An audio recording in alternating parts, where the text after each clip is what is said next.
जय श्रीराम. माझं नाव तेजस तुंगार आणि तुम्ही बघत आहात महाप्रपंच.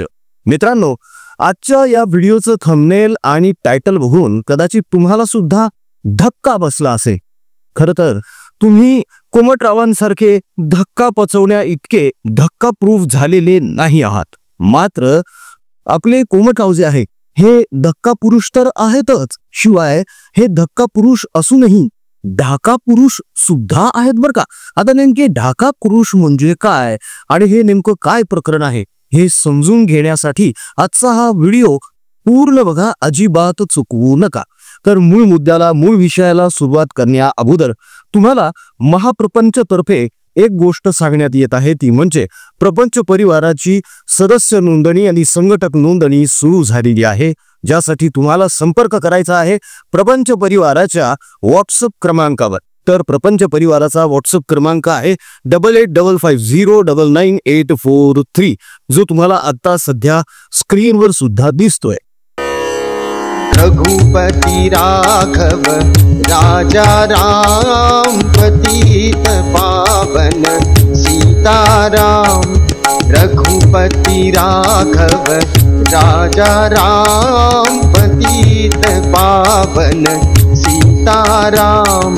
रघुपति राघव राजा राम, पतित पावन सीताराम.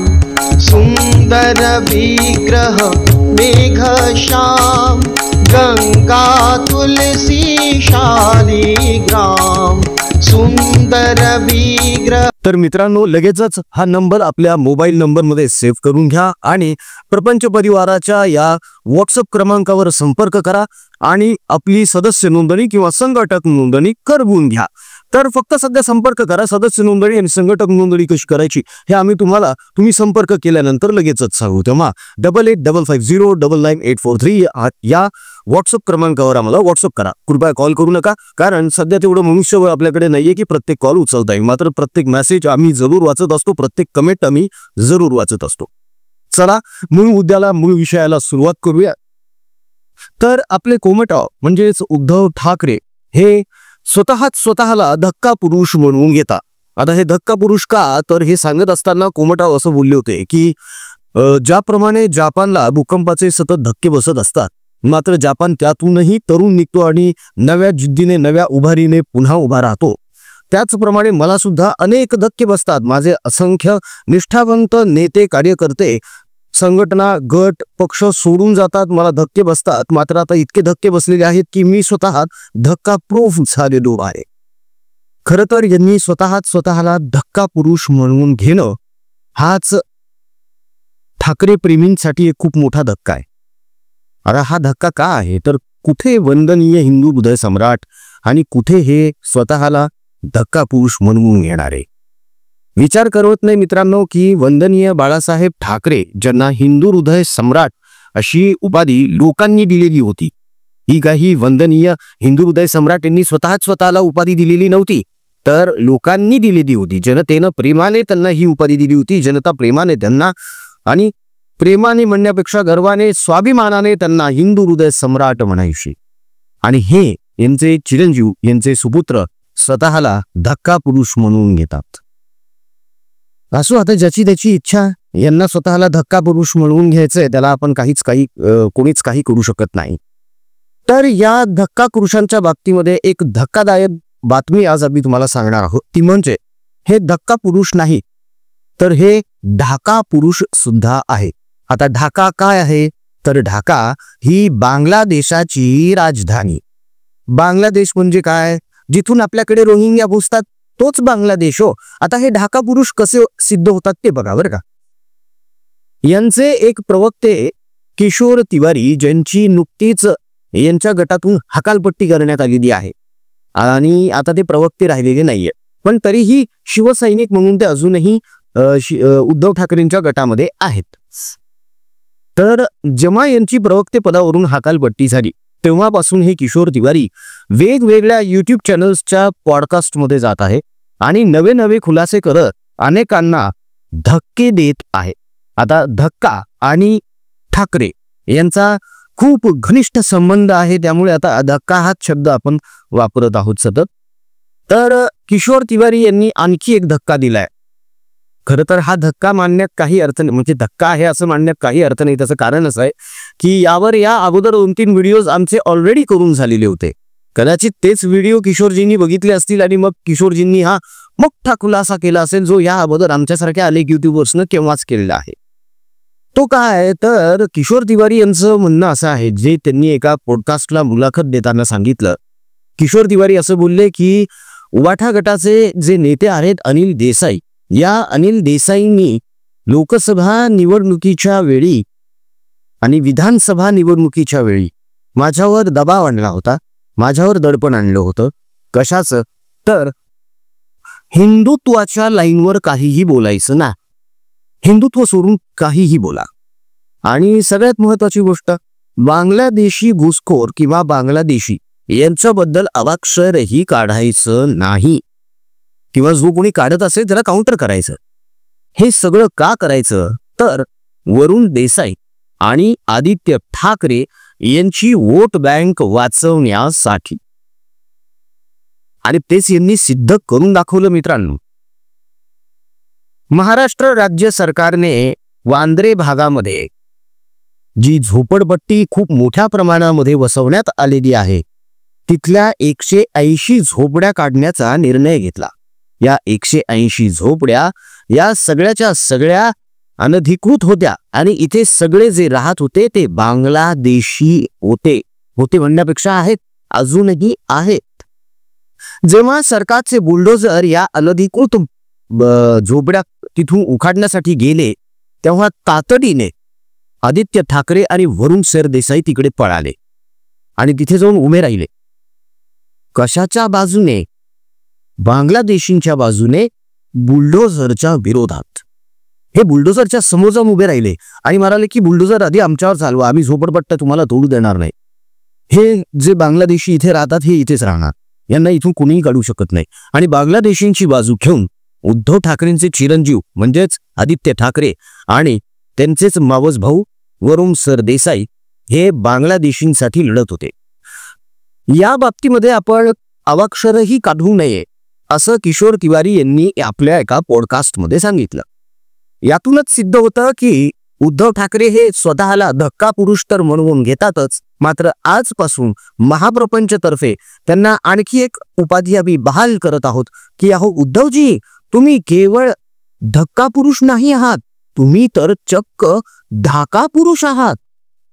कारण बांगलादेशातून, ढाक्यातून जे बांगलादेशी घुसखोर भारतात येतात, मुंबईमध्ये येतात, तुमच्या बांद्र्यात येतात, तुमच्या कलानगरच्या बाजूलाच असलेल्या झोपडपट्ट्यांमध्ये येतात, तिथे तुम्ही त्यांच्यासाठी झोपड्या बांधून देता, निवासाची व्यवस्था करता, त्यांच्या रोजगाराची व्यवस्था करता, त्यांना वीज फुकट, पाणी फुकट, अशा सगळ्या सोयी सुविधा तुम्ही त्यांना देता. हेच काम तुम्हाला मराठी माणसासाठी कधी करता आलं का हो? पत्राचा प्रकरणामध्ये जेव्हा 750 मराठी कुटुंब रस्त्यावर आले, रस्त्यावर उतरून आंदोलन करत होते, उपोषण करत होते, तेव्हा त्यांचा आवाज बुलंद करण्यासाठी किंवा त्यांची मदत करण्यासाठी हे वरुण सरदेसाई आणि आदित्य ठाकरे पळाले होते का हो? हे गेले होते का मदत करायला तिथे कोणाला? नाही गेले. त्याचं कारण असं आहे की पत्राचारीचा घोटाळा यांच्या घरगड्याने केलेला आहे, भोंगा राऊतांनी. आता अर्थातच यातला काहीसा वाटा हा वर पोहोचला असणारच, त्यामुळे कशाला जातील नाही. आणि वरतून हे म्हणतात की आम्ही मराठी माणसासाठी लढतो. मराठी माणसासाठी तुम्ही काय लढा दिला गेल्या 5 वर्षांमध्ये, तो दाखवा जरा. रोहिंग्यांच्या, बांगलादेशींच्या झोपडपट्ट्या उखाडण्यात येऊ नये म्हणून तुम्ही बुलडोझरच्या समोर जाऊन उभे राहतात. मग पत्राचारच्या बाजूने जे लोक आजही टाहो फोडत आहेत, त्यांच्या बाजूने उभं राहायला तुम्हाला काय झाड भरली? हा दुटप्पीपणा आहे मित्रांनो. हाच दुटप्पीपणा वेळोवेळी यांचा लक्षात आला पाहिजे सामान्य जनतेच्या. कारण हे काहीही घडलं की मराठीचं ट्रम्प कार्ड बाहेर काढतात, व्हिक्टिम कार्ड बाहेर काढतात. मराठीचा अपमान, मराठी अस्मितेचा अपमान, महाराष्ट्राचा अपमान, मराठी माणसाचा अपमान. बांगलादेशी झोपडपट्ट्या काढण्यासाठी गेलेल्या बुलडोझरच्या समोर उबाटा गटाचे हे 2 आमदार जाऊन उभे राहतात आदित्य ठाकरे आणि वरुण सरदेसाई, तेव्हा मराठी अस्मितेचा अपमान होत नाही, तेव्हा मराठीचा अपमान होत नाही, तेव्हा महाराष्ट्राचा अपमान होत नाही, मराठी माणसाचा अपमान होत नाही. कशामुळे चाललाय हा ढोंगीपणा? तर केवळ स्वतःची वोट बँक वाचवण्यासाठी. आणि यांचं हे ढोंग खूप मोठा आहे मित्रांनो. हे वोट बँकसाठी किंवा मतांसाठी कोणत्या थराला जाऊ शकतात ना, यावर एक सविस्तर व्हिडिओ लवकरच आम्ही बनवणार आहोत. त्या व्हिडिओचं टायटल वाटल्यास तर आत्ताच सांगून टाकतो. कुठे ते हिंदू हृदय सम्राट आणि कुठे हे ढाका पुरुष, हे त्या व्हिडिओचं टायटल असणार आहे. आणि त्या व्हिडिओमधून तुम्हाला स्पष्टपणे जाणवेल मित्रांनो की केवळ मतांसाठी यांनी फक्त वडिलांच्या विचारांशीच नव्हे तर चक्क नात्याशी सुद्धा गद्दारी केली आहे. कशी ते तुम्हाला नक्कीच कळेल. तो व्हिडिओ आवर्जून बघा. लवकरच आम्ही तो व्हिडिओ प्रसारित करणार आहोत. टायटल आत्ताच सांगतोय, पुन्हा सांगतोय, कुठे ते हिंदू हृदय सम्राट आणि कुठे हे ढाका पुरुष. किशोर तिवारी यांचं म्हणणं जे आहे ते यावेळी खरं आहे बरं का. कारण वरुण सरदेसाई आणि आदित्य ठाकरे बांगलादेशींच्या झोपडपट्ट्या वाचवण्यासाठी तिथे पोहोचले होते याची बातमी वर्तमानपत्रांमधून सुद्धा झळकलेली आहे. 2 दिवस या बातम्या वर्तमानपत्रात झळकत होत्या. मात्र यावर सुषमा अंधारे काहीच बोलल्या नाही, भोंगा काहीच बोलला नाही, भोंग्याचा भाऊ काही बोलला नाही, अनिल देसाई, अनिल परब सगळेजण उशीमध्ये तोंड खुपसून झोपलेले होते. आणि आता हे सगळे बिळातून बाहेर आलेले आहेत वटवट करण्यासाठी. कारण आता यांना BMC हातची जाऊ द्यायची नाहीये. आणि म्हणून मराठीचा पुळका घेऊन, हिंदुत्वाचा पुळका घेऊन हे आता समोर आलेले आहेत मतांचा जोगवा मागण्यासाठी. विधानसभेला आपण बघितलंच ना, मतांचा जोगवा मागण्यासाठी यांनी तो गोंधळ सुद्धा घातला होताच की. मात्र त्या गोंधळाचा परिणाम काय झाला हे जगन्मातेने ह्यांना दाखवून दिलं, त्या जगदंबिकेनं दाखवून दिलं ह्यांना सुद्धा. 20च्या वर आमदार निवडून आणता आले नाही. तुम्हाला यातूनच दिसून येतं की महाराष्ट्राने तुम्हाला नाकारलेलं आहे, मराठी माणसाने तुम्हाला नाकारलेलं आहे. हे यांच्या अजूनही लक्षात येत नाहीये. असो, हरकत नाही. यांचं हे राजकारण जे काही चालू आहे सध्या मराठी माणसाच्या खांद्यावर बंदूक ठेवून, हे पुढे सुद्धा असंच चालू राहणार आहे. मात्र वेळोवेळी या गोष्टींचा उलगडा होणं गरजेचं आहे. म्हणूनच आजचा हा व्हिडिओ प्रपंच. खरं तर किशोर तिवारी यांनी जो मुद्दा मांडला तो या अगोदरच आम्ही आमच्या अनेक व्हिडिओजमधून मांडलेला होता. मात्र किशोर तिवारी हे मोठे नेते नाही का, तर त्यामुळे त्यांच्या विधानाची जास्त चर्चा होऊ द्या, आम्हाला फरक पडत नाही काही. आम्ही तर आमचं काम प्रामाणिकपणे नित्य नियमाने करतच आहोत, पुढेही करतच राहणार आहोत. तेव्हा आमचे व्हिडिओज वेळोवेळी बघत चला, सपोर्ट देत चला. तुमचा आशीर्वाद आणि तुमचे सहकार्य, तुमचा पाठिंबा कायम आमच्या सोबत राहो, एवढीच आमची त्या प्रभू श्री रामांच्या चरणी प्रार्थना. या व्हिडिओच्या शेवटी पुन्हा एकदा प्रपंच परिवाराचा व्हॉट्सअप क्रमांक देणार आहोत. तेव्हा तो व्हॉट्सअप क्रमांक आपल्या मोबाईलमध्ये सेव्ह करून ठेवा. प्रपंच परिवाराला व्हॉट्सअप करा आणि सदस्य नोंदणी, संघटक नोंदणीमध्ये सहभागी व्हा. संपर्क करा, आम्ही तुम्हाला परत संपर्क करू. तर 8855099843 या नंबरवर आम्हाला व्हॉट्सअप करा. आजचा व्हिडिओ कसा वाटला हे कमेंटमधून कळवायला अजिबात विसरू नका. आमचा कमेंट बॉक्स तुमच्या प्रतिक्रियांसाठी आतुरतेने वाट बघत असतो. तेव्हा नक्कीच कमेंट करा मित्रांनो. हे धक्का पुरुष नाही, हे ढाका पुरुष आहे. यावर तुमचं काय मत आहे हे आम्हाला जाणून घेण्यामध्ये जास्त इंटरेस्ट आहे मित्रांनो. त्यामुळे तुमच्या आजच्या प्रतिक्रियाला खूप महत्त्व आहे. कृपा करून आज प्रतिक्रिया नक्की द्या कमेंट बॉक्समध्ये. महाप्रपंच आणि हिंदू प्रपंच या दोन्ही युट्यूब चॅनलला नक्की सबस्क्राईब करा, बेल आयकॉन सुद्धा प्रेस करा, म्हणजे दोन्ही युट्यूब चॅनल्सवरचे व्हिडिओज वेळोवेळी तुमच्या समोर येतच राहतील. हिंदू प्रपंच या युट्यूब चॅनलवर जे प्रभू श्री रामांचं मूळ पवित्र रामभजन सादर करण्यात आले त्याची लिंक या व्हिडिओच्या डिस्क्रिप्शन बॉक्समध्ये आहे. लिंकला क्लिक करा. प्रभू श्री रामांचं ते मूळ पवित्र रामभजन सुद्धा नक्की ऐका. आपल्या हिंदू मित्र परिचितांना सुद्धा नक्की ऐकवा, शेअर करा. राजकीय बातम्या, राजकीय घडामोडी आणि राजकीय अपडेट्स वेळोवेळी रंगतदार पद्धतीने जाणून घेण्यासाठी बघत रहा महाप्रपंच. पुन्हा भेटू या पुढच्या व्हिडिओमध्ये. जय हिंद, जय महाराष्ट्र, वंदे मातरम, जय शिवराय, जय शंभूराजे, जय भवानी, जय जगदंब, भारत माता की जय. जय श्री राम. रघुपति राघव राजा राम, पतित पावन सीताराम. रघु रघुपति राघव राजा राम, पतित पावन सीताराम। रघुपति राघव राजा राम, पतित पावन सीताराम। सुंदर विग्रह मेघ श्याम, गंगा तुलसी शालिग्राम। सुंदर विग्रह